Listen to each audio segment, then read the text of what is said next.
Light off কর না না লাইট অফ কর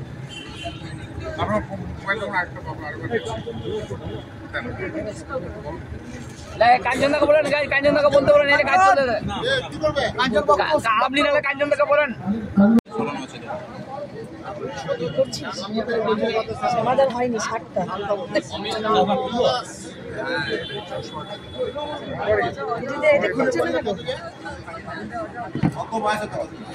রয়েছে এটা কেন?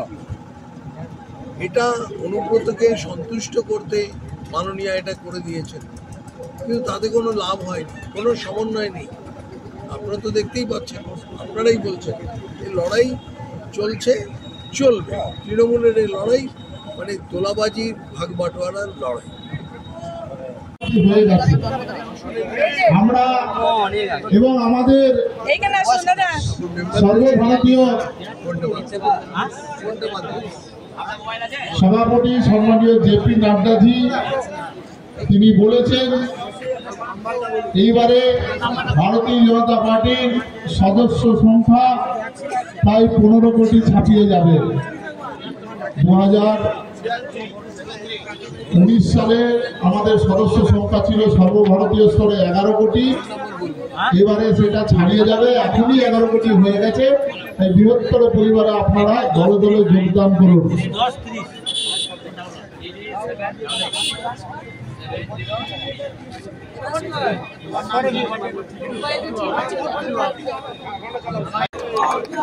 बीजेपी जिंदाबाद, बीजेपी जिंदाबाद।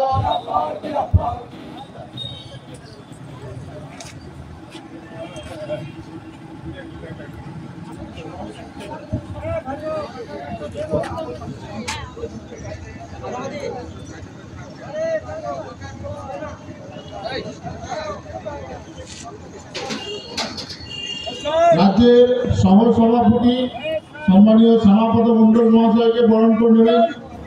আমাদের মন্ডলের রাজ্য মহিলা মোর্চার সদস্য সম্মানীয় রমা বিশ্বাস মহাশয়। भारत माता की, भारत माता की, भारत माता की। আর আপনাদের এলাকায় নগরে আপনাদের এখানে সাঁইথিয়া পৌরসভায় 3,67,000 টাকার স্কিম, যারা সাঁইথিয়ার মানুষ ঘর পাওয়ার যোগ্য তারা আজকে ঘর পাচ্ছেন না। ঘর কারা পাচ্ছে আমি বলবো, যদি কারোর সাহস থাকে একটা আরটিআই করুন যে এই 3 বছরে সাঁইথিয়া পৌর থেকে কাকে কাকে কোন বেনিফিশিয়ারিকে ঘর দেওয়া যেটা আরটিআই করে বের করুন। দেখুন আপনাকে রাজনীতি করতে হবে না, এখানে কুকুর মাছি লেগে যাবে। কুকুরে গায়ে মাছি লেগে গেলে কি করে? এই তালিকা যদি সাঁইথিয়ার 10টি জায়গায় টানিয়ে দেন, তৃণমূলের নেতাদের কুকুর মাছির মতো যেমন ছটফট করে এরা ছটফট করবে, মজা বেরিয়ে যাবে। তাই আপনাদেরকে বলবো এখানে চোর চুরি ছাড়া কোনো কাজ নেই, টাকা ছাড়া এদের কোনো কাজ নেই। ভারতীয় জনতা পার্টিকে যদি দেখতে হয় বলবে ভারতীয় জনতা পার্টি বাংলায় 6টা সিট উপনির্বাচনে লড়লো, হেরে গেল, এখানে ভোট হয় না। আপনাদের সাঁইথিয়ার মানুষ ভালোভাবে জানেন। আমি যখন ছাত্র জীবনের পর রাজনীতিতে ঢুকিনি তখন তাকে আমি প্রত্যেক বছর সাঁইথিয়া পৌর নির্বাচনে এসেছি।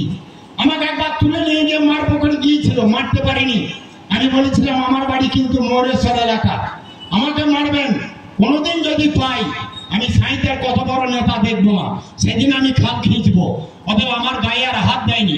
বলেছিল আপনার আসার দরকার কি, আপনি তো পৌরর মানুষ নন। আরে আমি পৌরর মানুষ নয়, আমার যারা পার্টির লোক লড়বে তাদেরকে আমরা হেল্প করবো না, তাদের হয়ে আমরা প্রচার করবো না। এইরকম গাজওয়ারি সাঁইথিয়াতে চলে। তাই আজকে আপনাদের বলবো এই সাঁইথিয়ার গাজওয়ারি যদি বন্ধ করতে না পারেন, কেন্দ্র সরকারের প্রকল্প যদি আমি এক এক করে বলি 2 ঘন্টা বলবো, আপনারাই দাঁড়িয়ে শুনতে পারবেন না। আর এই কেন্দ্র সরকারের প্রকল্প নিতে গেলে 1 টাকা লাগে না, 1 পয়সা দিতে হয় না। কেন্দ্র সরকারের প্রকল্প সাধারণ মানুষের জন্য নির্মাণ, আর সেই নির্মাণের কাজ এই তৃণমূলের জন্য আপনারা পাচ্ছেন না। কেন পাচ্ছেন না? সংবিধান আমরা কোনো লজ্জা নয়, কোনো শঙ্কা নয়, ভয় নয়, ভয় শূন্যভাবে আজকে আসুন এখানে আমাদের সামনে এসে আপনারা মেম্বারশিপ নিন। আর আমি খুব জোরের সঙ্গে বলে রাখলাম, আজকে যারা ভাবছেন তৃণমূল যদি আমাদেরকে দেখে ফেলে, তৃণমূল থেকে বিজেপিতে চলে গেলে হয়তো 1000 টাকার লক্ষ্মী ভান্ডার বন্ধ করে দিতে পারে, কিংবা 1000 টাকার ভাতা বন্ধ করে দিতে পারে। আমি বলেছিলাম সিপিএম তৃণমূল মুসলমান বন্ধুদের যেমন হাতে ললিপপ ধরিয়ে দেয়, এখন ঠিক বাংলাতে তৃণমূল কংগ্রেস সরকার মানুষকে আবার ললিপপ ধরাচ্ছে। আকাশে বাতাসে একটা আওয়াজ তুলে দিয়েছে, কি না আবাস প্লাসের ঘর হবে। আরে আবাস প্লাসের ঘর হবে প্রত্যেক মানুষ, যার লিস্টে নাম আছে সেও লাপাচ্ছে, যার নাম নাই তারা বেশি লাপাচ্ছে। কেন তৃণমূলের নেতারা সকাল দুপুর সন্ধ্যায় গিয়ে তাদেরকে বলছে তোমরা আমাদের সঙ্গে এসো, আমাদের সঙ্গে ঘরো, আমাদেরকে টাকা দাও, তাহলে আবাস প্লাসের ঘর বানিয়ে দেবো। আমি দায়িত্ব নিয়ে বললাম আবাস প্লাসের ঘর যাদের তালিকায় নাম আছে তারাই আজকে, যত নাম আছে তারা ঘর পাবে না, পাবে না, পাবে না। এটা বিজেপি বন্ধ করবে না। আপনারা মজাটা বুঝতে পারছেন না, এটা কেন্দ্র সরকারের টাকা নয়, দিদিকে টাকা লাগবে। দিদি লোকসভার আগে ভোট দেওয়ার জন্য বলেছিল কেন্দ্র টাকা নিয়ে দিলে আমি ঘর দেবো। এখন দেখেছে কেমন মজা, আজ কেন্দ্র টাকা দেবে না, আবাস প্লাসে ঘরে রাজ্য টাকা দেবে। আর দিদির ভাইরা ওখান থেকে বলছে কাটো। গ্রামে আপনাদের নাটক যাত্রা হয় না, যদি বই না জমাতে পারতো, যদি ভালো রোল করতে না পারতো, তাহলে যারা একটু ম্যানেজমেন্টে থাকতো, একটু বয়স্ক লোক, তারা এসে বলতো, যারা ফোন করতো আরে ভাই কাটো কাটো কাটো, মানে তাড়াতাড়ি বইটা শেষ করো। এখন তৃণমূলের দিদি আর দিদির ভাইরা লেগেছে যত বড় কাটো।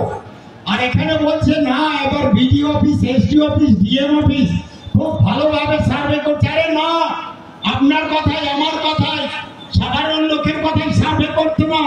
এখন দিদির চাপ, দিদি বলছে যদি কোনো অঞ্চলে 200 নাম আছে ওটাকে 25-এ নিয়ে আসতে হবে, 175টা বাদ দিতে হবে। আর তার জন্য এখন কাটা শুরু হয়েছে।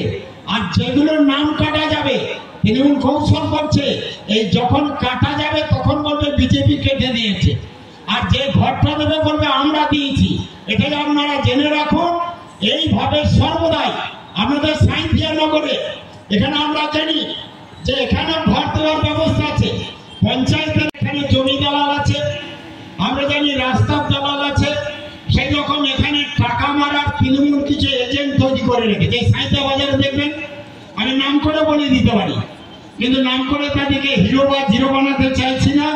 ওদের এই দালালদের কাজ হচ্ছে সকাল থেকে তাদের পদলেহন করো, কিছু অন্যায়ভাবে গরিব মানুষের রক্ত শোষণ করে টাকা উপার্জন করো, রাস্তাঘাট হলে সেখান থেকে টাকা নাও, যে কোনো ভাবে তাদের টাকা উপার্জন করা কাজ। আজ 3-4 দিন থেকে টিভির পর্দায় দেখছি যে আমার মুখ্যমন্ত্রী মমতা ব্যানার্জি বালিঘাট নিয়ে খুব সভা হয়েছেন এবং খুব চিৎকার করছেন। আর চিৎকার করবে হচ্ছে অবৈধ বালিঘাট বন্ধ করতে হবে, বালি পাচার বন্ধ করতে হবে। আমি আমাদের এখানে মোরেশ্বরে পীরতলার ঘাট পেরিয়ে এলাম, এই ঘাট পেরানো ডাম্পারে ভিড়ে আসতে পারলাম না। মনে হয় 500 থেকে 700 ডাম্পার এখন পর্যন্ত দাঁড়িয়েছে, এখন বালি তোলার কাজ হয় না। তাহলে বালি তোলার যদি কাজ বৈধ হয় তাহলে দিনের বেলায় নয় কেন? দিনের বেলায় তোলে না কেন? ঠিক রাতের অন্ধকারে বালি তুলবে কেন? রাতের অন্ধকারে বালি তুলবে এখানকার পুলিশ আগলাবে, আর তৃণমূলের যারা দালালি করে টাকা রোজগার করে তারা আগলাবে। অর্থাৎ এই চুরি অবৈধভাবে বালি তোলা বন্ধ করে না।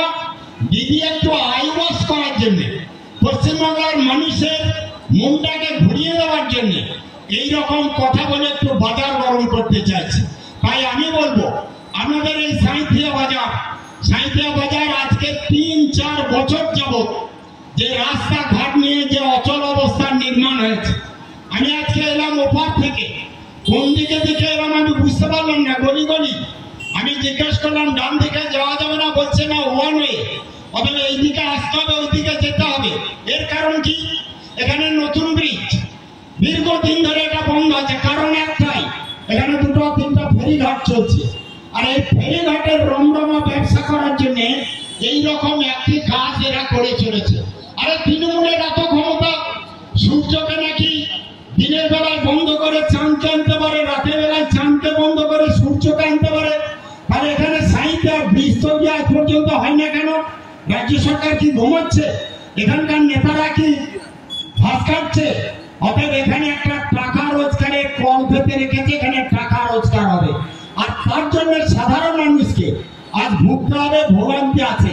তাই আপনাদের কাছে আমি অনুরোধ রাখবো যে আপনারা ভুল করছেন। আজকে এখানে আমরা এখানে বসে বসে স্পেশাল তার কারণটা কি? ভারতীয় জনতা পার্টির সদস্যতা সংগ্রহ অভিযান সারা ভারতবর্ষ জুড়েই চলছে। ইতিমধ্যেই 11 কোটি অতিক্রম করে গেছে, যা প্রমাণ করছে যে ভারতীয় জনতা পার্টি পৃথিবীর সর্ববৃহৎ রাজনৈতিক দল, যা এর আগেও ছিল এবং এবারে আগের যে মান সেটাকে অনেক বেশি করে অতিক্রম করে যাবে। আমরা পশ্চিমবঙ্গেও আমাদের সদস্যতা সংগ্রহ করছি এবং সেই সদস্যতা সংগ্রহ অভিযানে আজকে বীরভূম জেলায় আমি রাজ্যের পক্ষ থেকে এখানে এসেছি, যাতে এই সদস্যতা সংগ্রহ আরও বেশি গতিপ্রাপ্ত হয়।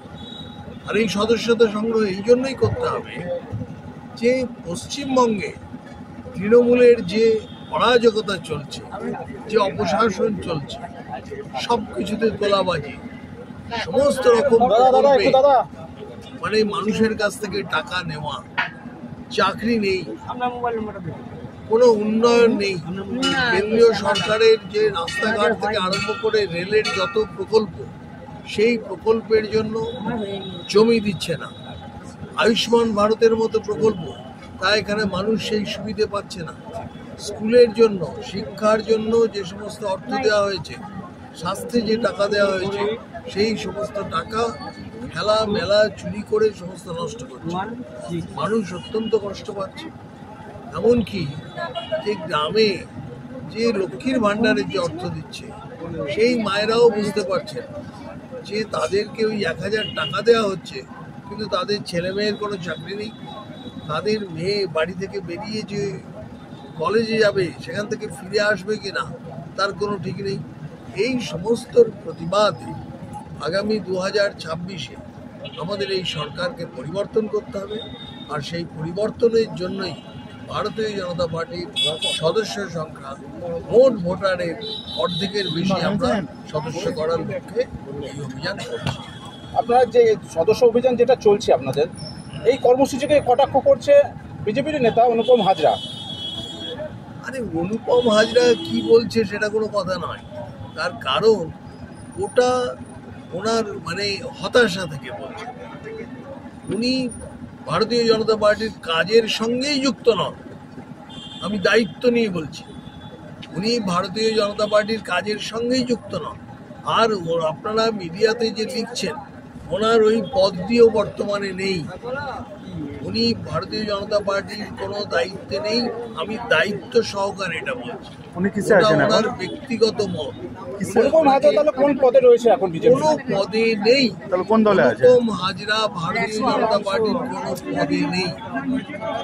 অনুপম হাজরা যে ধরনের কথা বলছেন, তাকে ভাবনা করতে হবে যে তাকে পার্টি থেকে শোকজ করে বিতাড়িত করতে হবে কিনা। আচ্ছা, বীরভূম জেলা তৃণমূলে কাজল বনাম কেষ্টর একটা দ্বন্দ্ব লেগে রয়েছে। এই দ্বন্দ্বটা কেন? খাওয়া খাইয়ের গল্প নাকি ক্ষমতা বজায় রাখার গল্প? এটা তো আপনি বলেই দিলেন। এই দ্বন্দ্ব সমস্ত তোলা ভাগ করার দ্বন্দ্ব। তার কারণ তৃণমূল দলটাই চলে যে মানুষের জন্য যে টাকা, মানুষের যে অর্থ পাওয়ার কথা, সেখান থেকে ভাগ বসিয়ে নেওয়া। আর সেই ভাগ বাটোয়ারা একেবারে কালীঘাট পর্যন্ত যায়। আর এইখানে যেটা থাকবে সেটার যে দ্বন্দ্ব, সেটার লড়াই, সেই লড়াইটা আগে অনুব্রত সুপ্রিমো ছিলেন। অনুব্রত মানে যখন নেই, তখন কাজল সুপ্রিমো হয়ে গেছে, এখন আবার অনুব্রত এসেছে। এই লড়াই চলছে। আর এটা সর্বত্র হয়েছে। কদিন ধরে দেখছেন তো তৃণমূল দলের সমস্ত নেতারা একে অপরকে যেভাবে দোষারোপ করছে, মানে দলের আর কোনো অবস্থান নেই কিছু। সেখানে পুরো তোলাবাজির মার্কেটিং চলছে, আর সেটা আরো ব্যাপক হারে হবে আগামী 6 মাসের মধ্যে দেখতে হবে। জেলাতে তৃণমূলের জেলা কুকুরের মতো ব্যাপার। থানার পুলিশ মানে বাড়ির তৃণমূলের নেতাদের ঘরে কুকুর। কুকুরকে যেমন খাবার দিলে ডাকলে চলে আসে, লেজ লড়াই এরা তাই। এরা কেবল বালির টাকা, পাথরের টাকা, ইটের টাকা, রাস্তার টাকা, ঢালাইয়ের টাকা আদায় করার জন্য এই রোডে যান, দেখুন ক জায়গায় টাকা আদায় হচ্ছে। এখানে ব্রিজে টাকা আদায় হয়, এখানে টাকা আদায় হয়, ওখানে নদীতে এলাম টাকা আদায়, ওদিকে দেখলাম টাকা আদায়, মানে কেবল টাকা আদায়। অতএব এই টাকা আদায়ের জন্য সব ওরা ওদের কথা শোনে।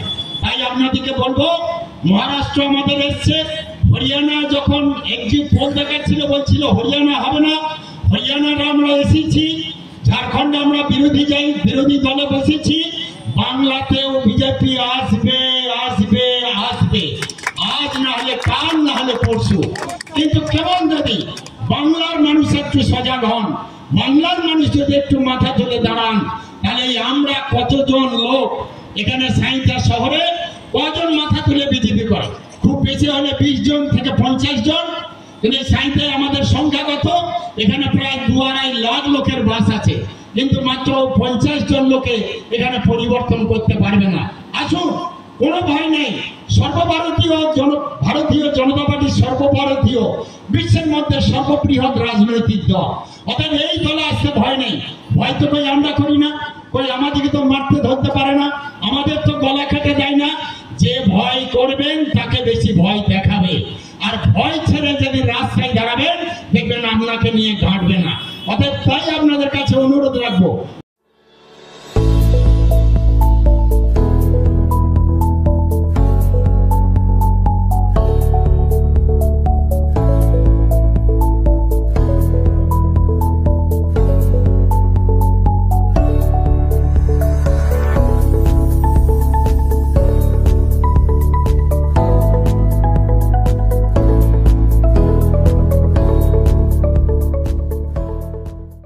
এইবার পুজোয় নিজেকে আরো সুন্দর ও আকর্ষণীয় করে তুলুন বঙ্গশ্রীর সাথে।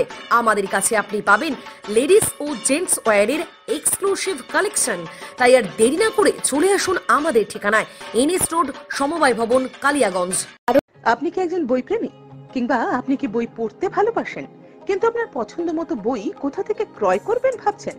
এখন আপনার এলাকায় মীরা পুস্তকালয়ে আপনি পেয়ে যাবেন সমস্ত ধরনের বই। যেমন এখানে পাবেন স্কুল কলেজের পাঠ্যপুস্তক, বিভিন্ন চাকরির পরীক্ষার বই, এছাড়া ধর্মগ্রন্থ, শিক্ষামূলক সামগ্রী, অফিস স্টেশনারি, ড্রয়িং সামগ্রী এবং খেলাধুলার সরঞ্জাম মীরা পুস্তকালয় থেকে ক্রয় করতে পারবেন।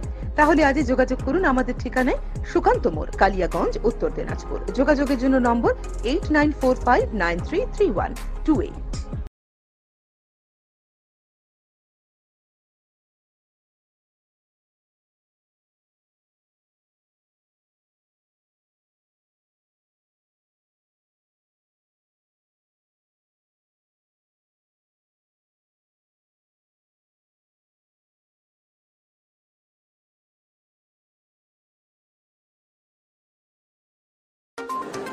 অনুষ্ঠানটি নিবেদন করছে